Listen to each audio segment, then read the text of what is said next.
السلام علیکم ورحمۃ اللہ وبرکاتہ۔ الحمد للہ وکفا والصلاة والسلام علی عبادہ الذین اصطفیٰ اما بعد۔ میرے محترم دوستو، ایک بھائی کا کلپ سامنے سے گزرا جس میں وہ یہ کہہ رہا ہے کہ یہ جو لا الہ الا اللہ محمد رسول اللہ والا کلمہ ہے یہ کہیں سے ثابت نہیں ہے، یہ جو ہے وہ یہودیوں سے آیا ہے۔ یہ میری مختصر سی گفتگو خاص طور پر اس بھائی کے لیے اور عمومی طور پر پوری امت مسلمہ کے لیے کہ لا الہ الا اللہ محمد رسول اللہ ہمیں قرآن سے ملا ہے، ہمیں احادیث سے ملا ہے۔ سب سے پہلا جز اس کلمے کا لا الہ الا اللہ، اللہ کے سوا کوئی معبود برحق نہیں، یہ توحید کا بنیادی جملہ ہے، یہ توحید کا بنیادی جملہ ہے، اور قرآن مجید کا اس کا مفہوم بار بار ریپیٹ ہوا ہے۔ سورہ محمد میں ہے فَاعْلَمْ أَنَّهُ لَا إِلَٰهَ إِلَّا اللَّهُ، پس جان لو کہ اللہ کے سوا کوئی معبود برحق نہیں۔ اسی طرح سورہ بقرہ میں اللہ تعالیٰ جل شانہ کا فرمان ہے وَإِلَٰهُكُمْ إِلَٰهٌ وَاحِدٌ لَا إِلَٰهَ إِلَّا هُوَ، تمہارا معبود ایک ہی معبود ہے، اس کے سوا تمہارا کوئی معبود نہیں۔ اسی طرح سورہ آل عمران میں شاہد اللہ انہ لا الہ الا ہو، اللہ نے خود گواہی دی ہے کہ اس کے سوا کوئی معبود نہیں۔ یہ آیت مبارکہ صراحتاً ثابت کرتی ہے کہ لا الہ الا اللہ کی وحدانیت کا شرعی اعلان ہے۔ اسی طرح میرے محترم دوستو، سنت نبوی صلی اللہ علیہ وسلم میں ہے، اللہ کے رسول صلی اللہ علیہ وسلم نے فرمایا امرت ان اقاتل الناس حتی یقولوا لا الہ الا اللہ، مجھے حکم دیا گیا ہے کہ لوگوں سے قتال کروں یہاں تک کہ وہ کہیں لا الہ الا اللہ۔ صحیح بخاری اور مسلم۔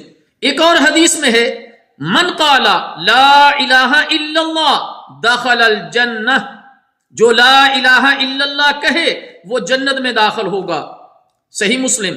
اس کلمے کا دوسرا جز محمد الرسول اللہ صلی اللہ علیہ وسلم ہے، یعنی محمد صلی اللہ علیہ وسلم اللہ کے رسول ہیں۔ یہ کلمہ شہادت کا دوسرا لازمی رکن ہے، کیونکہ اللہ تعالیٰ کی عبادت نبی مکرم صلی اللہ علیہ وسلم کی پیروی کے بغیر قبول نہیں ہوگی۔ قرآن مجید میں سورۃ الفتح محمد الرسول اللہ، محمد صلی اللہ علیہ وسلم اللہ کے رسول ہیں، یہ آیت مبارکہ لفظ بلفظ محمد الرسول اللہ پر مشتمل ہے، یعنی محمد صلی اللہ علیہ وسلم اللہ کے رسول ہیں۔ اسی طرح سورہ آل عمران میں وما محمد الا رسول، محمد صلی اللہ علیہ وسلم ایک رسول ہی ہیں۔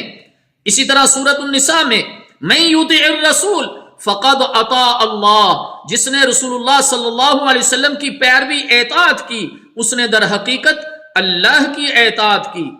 اسی طرح میرے محترم دوستو، سنت نبوی شریف میں ہے اللہ کے رسول صلی اللہ علیہ وسلم نے فرمایا من شہد اللہ الہ الا اللہ وان محمد رسول اللہ حرم اللہ علیہ النار، جو گواہی دے کہ اللہ کے سوا کوئی معبود برحق نہیں اور محمد صلی اللہ علیہ وسلم اللہ کے رسول ہیں، اللہ اس پر جہنم کو حرام کر دیتا ہے۔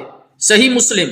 معاذ بن جبل رضی اللہ تعالی عنہ کی روایت میں ہے کہ حق اللہ علی العباد ان یعبدوہ ولا یشرکوا بہ شیئا، اللہ کا بندوں پر حق یہ ہے کہ بندے اس کی عبادت کریں اور اس کے ساتھ کسی کو شریک نہ کریں۔ میرے محترم دوستو، خلاصہ کلام یہ ہے کہ لا الہ الا اللہ توحید الوہیت کا اعلان ہے، قرآن و حدیث سے قطعی طور پر ثابت ہے، اور محمد الرسول اللہ صلی اللہ علیہ وسلم رسالت محمدی صلی اللہ علیہ وسلم کی گواہی قرآن میں لفظاً بھی اور معنوی دونوں طور پر ثابت ہے۔ دونوں کو جمع کرنا اس لیے ضروری ہے کہ توحید بغیر رسالت کے نامکمل ہے اور رسالت بغیر توحید کے باطل ہے۔ اس لیے صحابہ اکرام رضی اللہ تعالی عنہ اجمعین، تابعین عظام اور ائمہ دین اور امت کا ہمیشہ یہی کلمہ رہا ہے لا الہ الا اللہ محمد الرسول اللہ، اللہ کے علاوہ کوئی معبود برحق نہیں اور محمد صلی اللہ علیہ وسلم اللہ کے رسول ہیں۔ انشاءاللہ تعالی اس بھائی کا دوسرا اعتراض انشاءاللہ دوسری مجلس میں ذکر کریں گے۔ والسلام علیکم ورحمۃ اللہ وبرکاتہ۔